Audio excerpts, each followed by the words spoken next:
Hello. And yes, it's a surprise to many people that garlic is actually a brain poison, and it savages your alpha waves, cuts them back, diminishes them, makes it easier for you to be angry, irritable, impatient, and all those things that happen when you lose your alpha or it is diminished. So in my quest, never-ending quest, to help people optimize their biophysical system so that they can evolve a higher consciousness, I naturally have come upon issues like posture and rest and food and drink and drugs and smells and flavors and all these kinds of things, which have an effect on your physiology, on your brain, and either enhance or diminish your ability to make alpha. And of course, we know at Biocybernaut that brainwaves rule. And so if you are taking something, smelling something, ingesting something, injecting something that lowers your alpha, you are going to have deficiencies in all those states of consciousness, including happiness, joy, creativity, intelligence, which require high and maybe rising alpha. So we are a biomechanical electromagneto organism, and we hopefully respect the physical form that carries our consciousness. Because without the physical form, we don't function very well as human beings. Maybe as disincarnate spirits, but then that's a different story. So how do we optimize our biophysical mechanism? Well, one, recognize that garlic is a brain poison. Now, people who are committed to garlic don't respond well to this. One time, I was in the process of opening my training center in Bavaria, Germany. It's located in the Allgäu, beautiful farming region, rolling hills, lots of sun, more sun than anywhere else in Germany, lots of solar collectors on the barns. Some days the loudest sound are cow wells as the cows come up exploring near the Biocybernaut Training Center in Meierhofen im Allgäu, Bavaria, Germany. And so I wanted to explore options for food for our trainees. Well, the nearest hotel with restaurant is about 1,000 meters away. It's called the Grenze, which means border.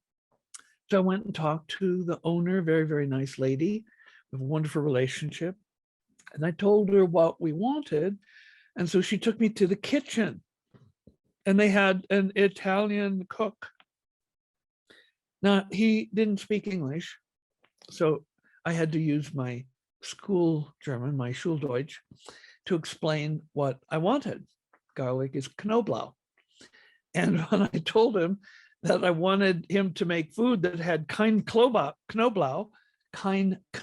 no garlic, he exploded in a garlic rage and literally threw me out of the kitchen. And so people who take a lot of garlic are prone to angry displays. There's a European joke that about Italians, who of course use a lot of garlic, that if you tie an Italian's hands behind his back, he can't talk. And so whether or not that's true, it is the case that people who use a lot of garlic are likely to be voluble and angry if you say anything against garlic. And so we have on the website a paper that I encourage you to read. It's you go to biocybernaut.com, and then it is biocybernaut.com/garlic-a-a brain-poison, garlic a brain poison. And I think it's actually a very, very popular article on the website. It gets a lot of traffic. We're going to include this video and other videos that I'll be making that will help people understand a little bit more fully about garlic as a brain poison. Now, I have a brother, John, who is committed to alcohol and to garlic. He did at one point when a naturopath I referred him to read him the riot act about his liver. He did stop alcohol for about 6 months, and then gradually it crept back in. But he's never eliminated garlic, and he does tend to be, shall we say, a bit excitable. And I'll give you some stories about excitability and garlic. One of my favorite stories, because it's so dramatic, has to do with one of my programmers who lives in, when I met him, when I first connected with him, he was living in Silicon Valley, right near the Biocybernaut Training Center. And so he became my technician for a while, and he's a computer programmer, and he wanted to learn Java, and he offered to rewrite the mood scale program, which I had originally written in Fortran, and then I translated it into BASIC. Then I had someone else put it in Pascal because of better screen control. And so this programmer wanted to rewrite it in Java, and I said, fine. There's a way for him to learn Java. And so when I was in Victoria, British Columbia, we've now closed that center and moved everything to across the Rockies to Bragg Creek. The center is not yet open because of the COVID shutdown, but we have all of the technology there in storage, and we have about a 6,000 square foot building, a big home on 18 acres that's waiting for the end of the COVID nonsense in Canada to reopen. But I would invite this programmer to Victoria once a year for about a month to do upgrades to the mood scale program. And for example, we're in the process now of adding a new language, Serbian. We currently have German and French and Italian and Spanish, and of course, English and Russian and Japanese and Chinese simplified and Chinese traditional. We may have Latvian. We still don't have Icelandic, but I think we have Norwegian. So we'll be adding Serbian, and it's a big deal because in addition to adding all the language words, you also have to add all the definitions. It all has to be integrated. And so the programmer would come over and upgrade, I'd have new features that I'd want to add, and new printouts and new graphics. And he would stay a month, roughly. I'd set him up in the living room with computer and printer. And so I would also give him other tasks to do, like searches and stuff. Now, he lives with his elderly mother in Eastern Canada. And the day he would arrive, he would, in a very humble and very polite way, go, well, Jim, my mother's elderly and she lives alone.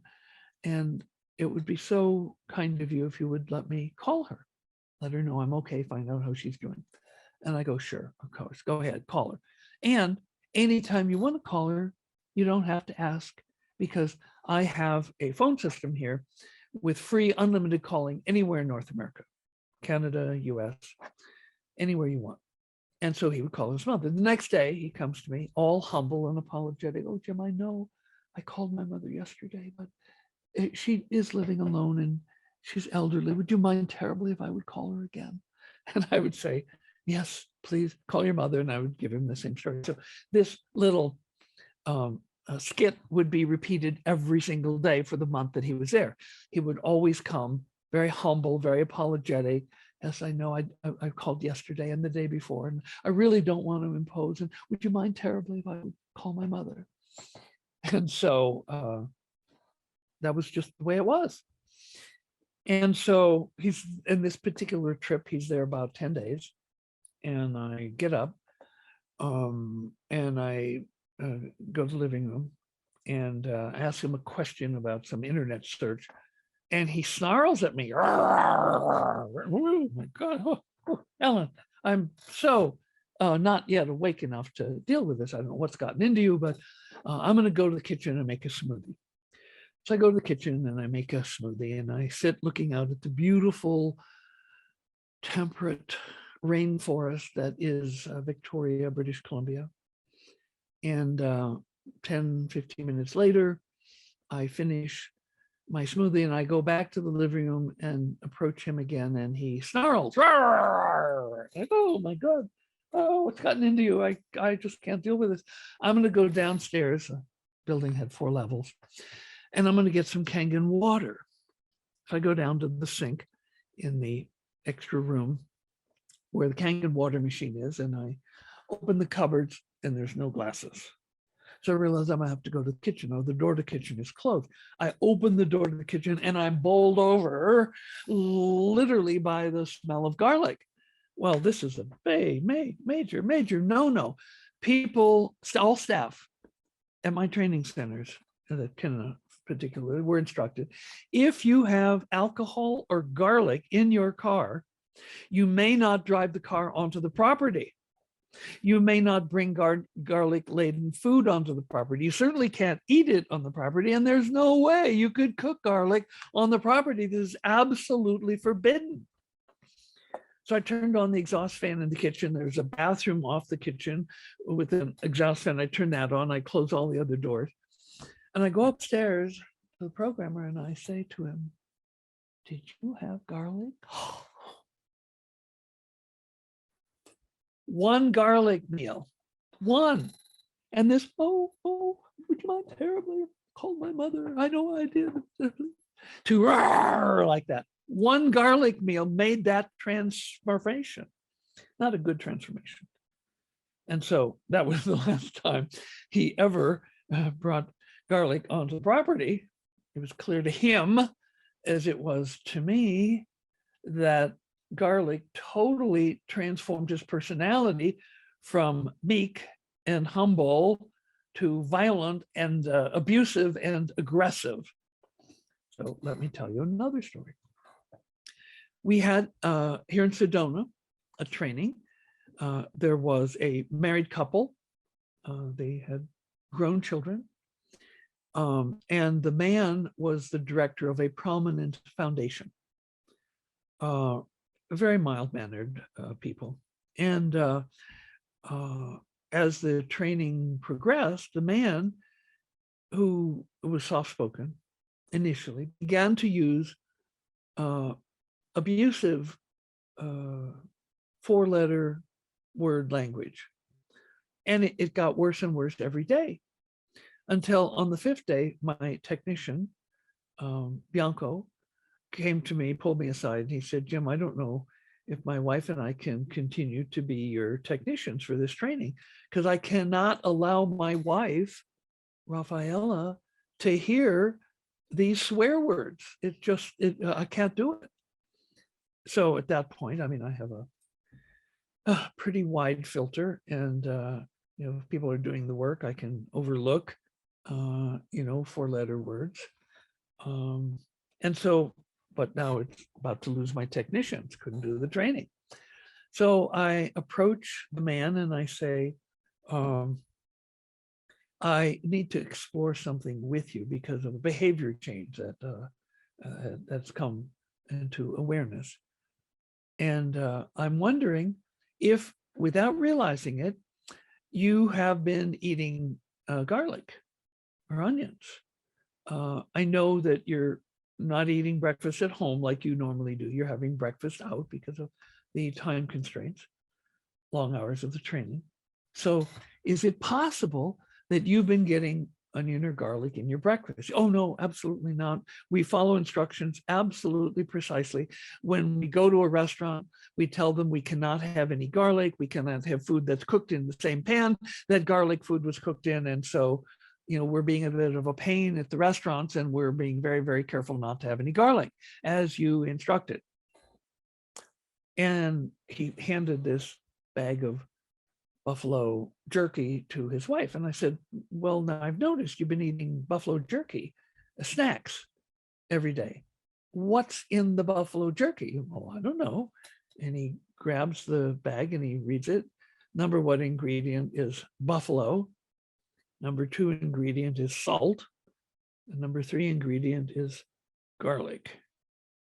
And so this mild-mannered, married man foundation director, sweet guy, was changing his language from pleasant, kind, educated to coarse swear words as a result of having 3 or 4 days of having a little bit of buffalo jerky.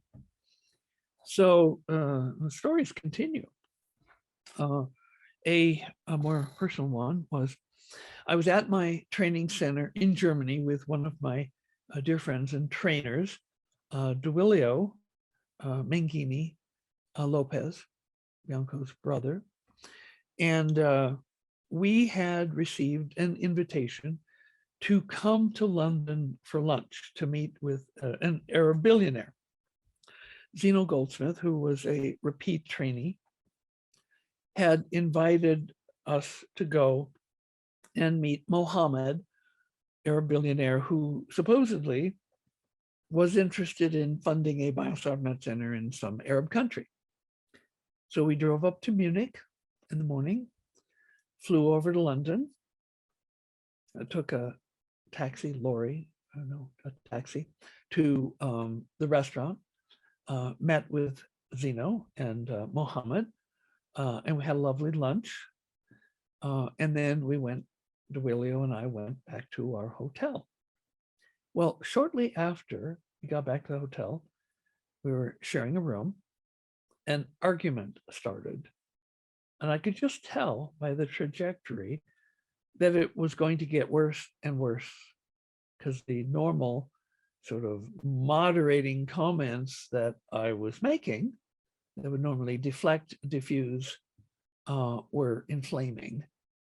So I said, I don't know what's going on, but I'm going to go down to the lobby and read Time magazines. So I left the room, I went down to the lobby and I read cover to cover 3 Time magazine, including sections I never read, like music and sports and several other sections that I never, ever read. But I went through cover to cover and took some hours. Then I went back up to the room and the biochemical storm had swept through Duilio's body and brain, and he had done some muscle testing. And he said, Jim, I'm ever so sorry. I realized there was garlic in that meal, and I so apologize for becoming angry and argumentative. It was the garlic. And so I even have a personal story recently. Brian, who is my best friend and operations director and a certified trainer of Alpha, Theta, and now Delta here at Biocybernaut. By the way, he's doing fabulously since his Delta training. Magic is happening everywhere he touches. He brought in some chips, organic, non-grain chips. And we started snacking using Fodi's salsa. Now, you can go to the website, the Biocybernaut website, because there's a page that gives you alternatives to garlic. Fodi's is a national brand, F-O-D-Y', and they have a whole line of salsas from mild to strong, no garlic, no onions, a whole line of tomato pastes and sauces, even ketchup with no garlic. There's another national brand, Rao's, R-A-O, that has a sensitive formula spaghetti sauce that has no onion and no garlic. So companies are catching on to the fact that consumers are hip to the disadvantages of consuming garlic. It was like at one point, I think it was 1970, that the food companies introduced high fructose corn syrup. And the epidemic of diabetes in America dates from 1970 when high fructose corn syrup was introduced. So consumers have become aware, and now they look at labels for high fructose corn syrup. So the food companies trying to evade have called it by other names, corn sugar or corn sweetener or liquid corn sugar, not high fructose corn syrup, which is what it is. And so in the same way, the food companies are beginning to wake up to the deleterious effects on consciousness of garlic. Now, people will come to me and say, well, garlic has benefits for the immune system. That might be true. For example, I think it was in the 70s or the 80s when Laetrile became popular. Laetrile is an extract of apricot pits, which is poisonous. But there were claims that it was a useful cure for cancer. And you could go to Mexico. I remember Steve McQueen had cancer, and he went to Mexico and took Laetrile. They now call it vitamin B17, and it's used sometimes in IVs, and may have some, medical benefit.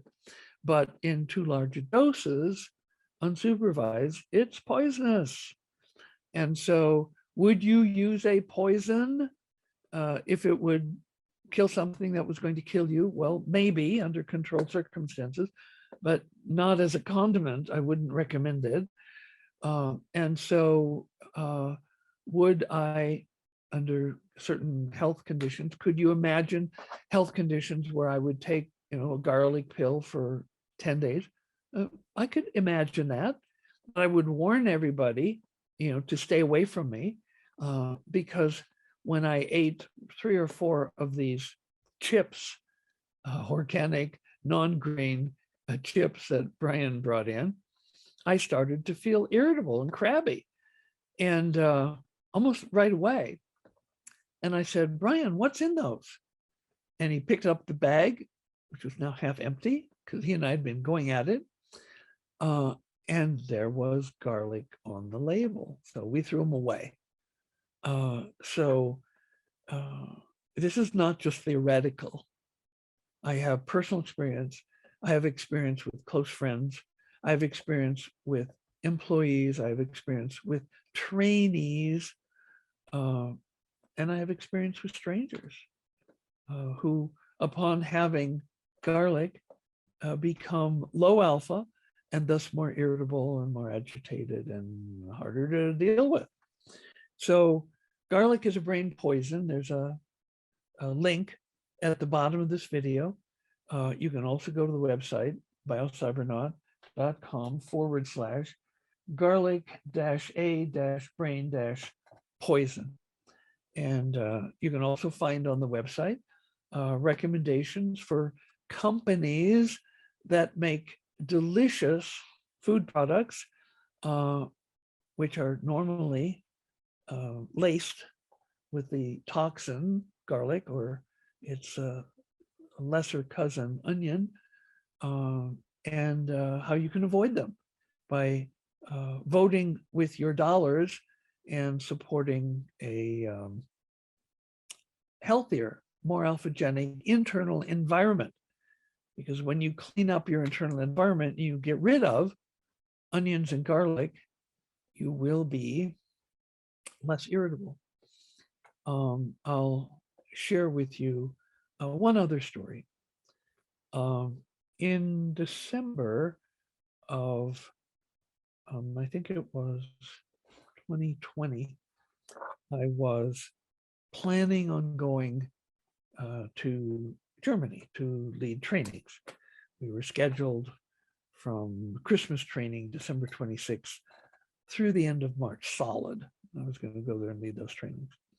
Now, there were 2 things going on. One, I was using my favorite ketchup has always been Heinz ketchup, but I haven't been able to find it without onion powder.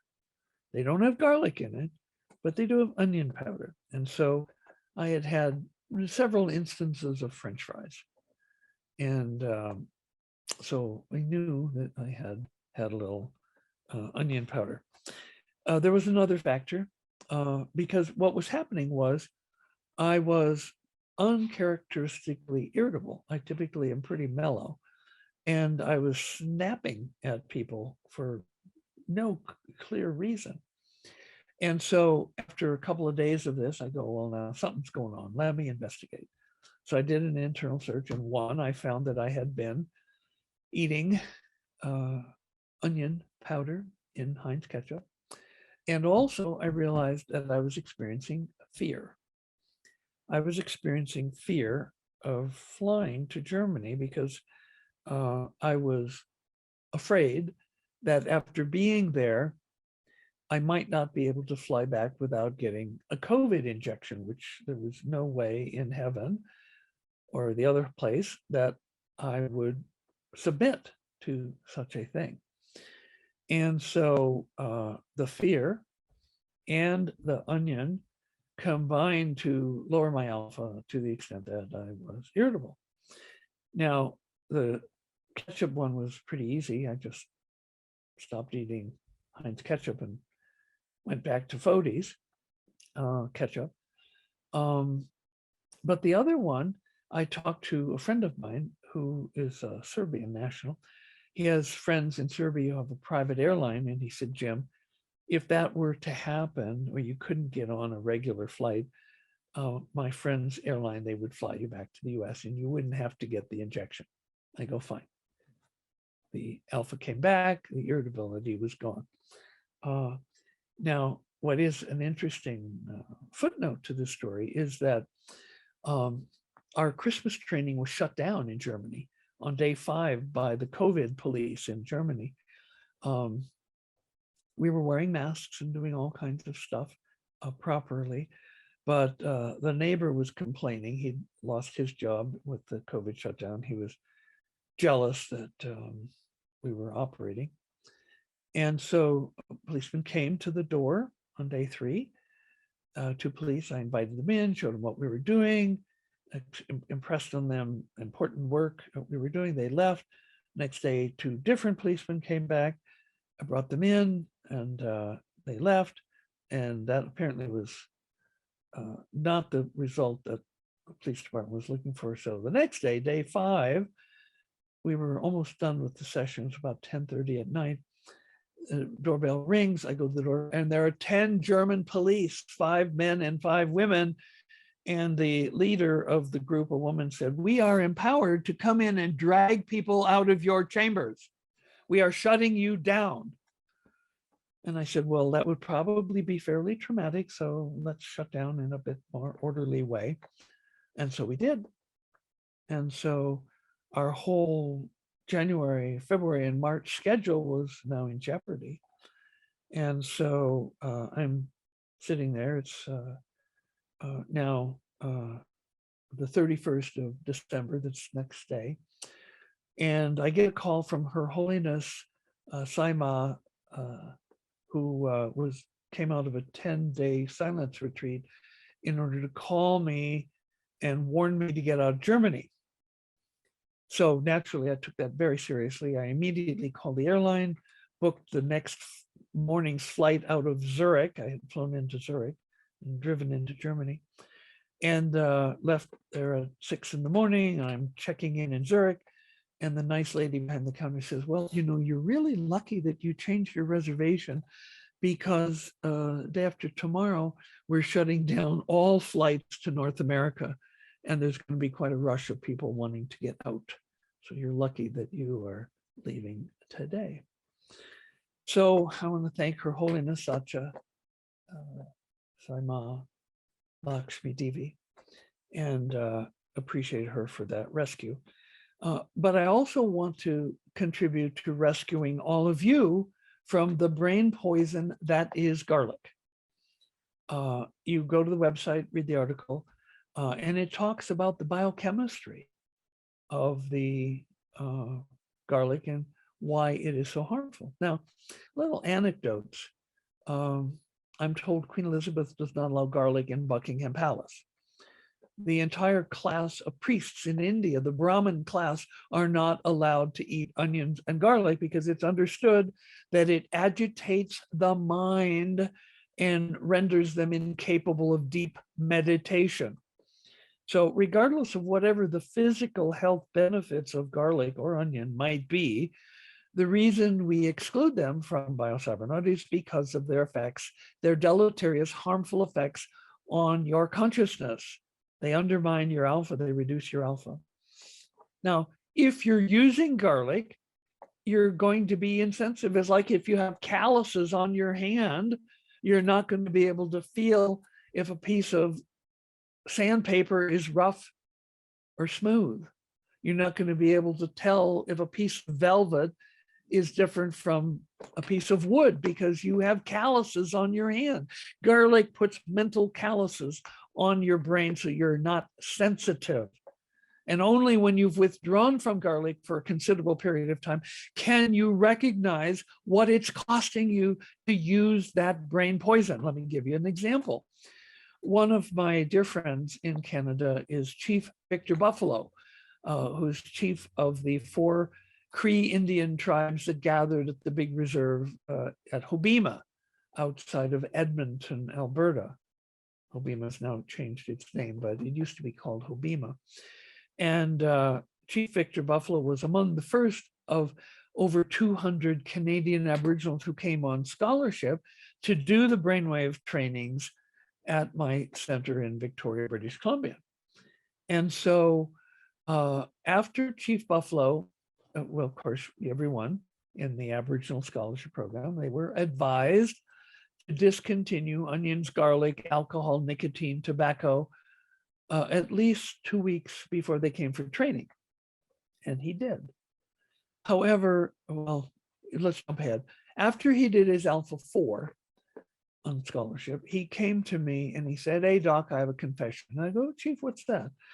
And he says, "Well, I followed orders and I eliminated onions and garlic before my Alpha 1. I said, "Good. What's the confession?" He said, "Well, after Alpha 1, I went back to eating onions and garlic." I go, "Oh, dear." And he said, "But when I did my Alpha 2, I eliminated them again 2 weeks before. I eliminated onions and garlic. I came in and did my Alpha 2. And he said, "You know what?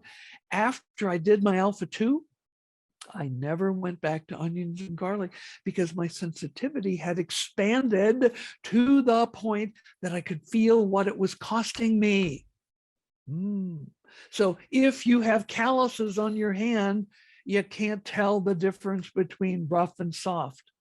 If you have garlic in your brain, you cannot tell the difference between irritation and high consciousness because, well, one, you're not going to experience high consciousness. When I was doing the Yogananda lessons, which I did for 7 years, I was initiated into Kriya Yoga by one of Yogananda's direct disciples very early on, in the first month or so. In the weekly lessons, Yogananda wrote, "You need to start eliminating onions and garlic from your diet because," he said, "they promote a rajasic temperament." In Hindu psychology, personality is divided into 3 gunas: sattva, rajas, and tamas. Sattva is the principle of enlightenment. Rajas is the principle of ego, activity, and willfulness. And tamas is the principle of inertia or ignorance. So a drunk lying unconscious in the gutter and a yogi absorbed in samadhi would both be motionless, but the drunk would be characterized by tamas and the yogi in samadhi would be characterized by sattva. And so onions and garlic promote rajasic temperament, rajasic behavior, ego, and willfulness. And, we teach the 5, actually, I added one. So there are 6 hindrances, which are doubt, drowsiness, distractibility, and worry, aversion, any form of ill will, boredom.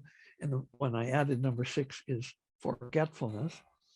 These are the tools that ego uses to undermine your progress in life, and certainly your progress in any personal growth, and especially in any personal growth that's geared toward higher consciousness.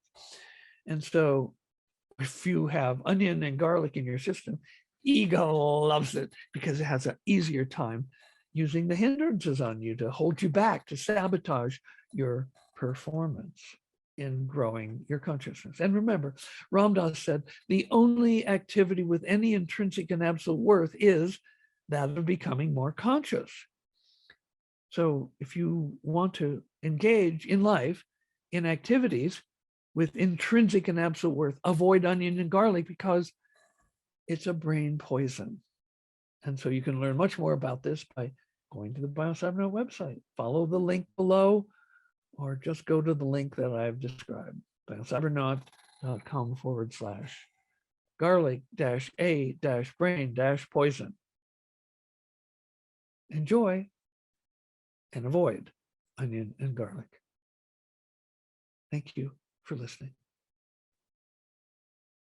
Hi, I'm Tony Robbins. Listen, if you are looking to improve your brain, your psyche, your ability, your emotions, your ability to really maximize your performance, and you want to really dig into your brain, my dear friend Dr. Jim Hardt and his Biocybernaut program is extraordinary. I've been through it myself. My wife Sage has, members of my family have, and we found it to be truly extraordinary. But it is not for the faint at heart. Unless you're dead serious about really taking things to the next level, don't bother. We went through the Alpha program designed to maximize your ability to create alpha waves. And it was challenging and it was incredibly rewarding. And I'd recommend it to anybody serious about improving the quality of their lives or including the quality of their family lives as well. So check out Cybernaut, check out Dr. Jim Hardt. And if you do, I think you'll be really, really pleased. So. And the entire time you are learning to think and how you think these electrodes create sounds. And you learn how to put yourself in the zone of alpha. But it's a bitch. It's horrible. I wouldn't recommend it to anybody that wants easy experiences, but I'd recommend it to anybody that wants to grow immensely. And by the first day, I'm like, who do I got to shoot to get out of this thing? Oh, it's me. I'm the one that did this shit. Right? But by the end of the week, all three of us were able to go into this state of alpha. And if you're familiar with alpha, the best way I can describe alpha is there's no problem that can't be solved in alpha. Because every problem that we have was created by us. Thank you for being here and absorbing this information about the science of brainwaves and about the stories of people whose lives have been beneficially altered, improved by doing brainwave training at Biocybernaut. And now I'm reaching out to you to invite you to come and be a part of the Biocybernaut adventure. Biocybernauts are to inner space what astronauts are to outer space. So come and adventure with us. And if you'd like to leave a comment on the videos, you can do that, or there's a link you can click if you'd like to learn more. We welcome you to Biocybernaut.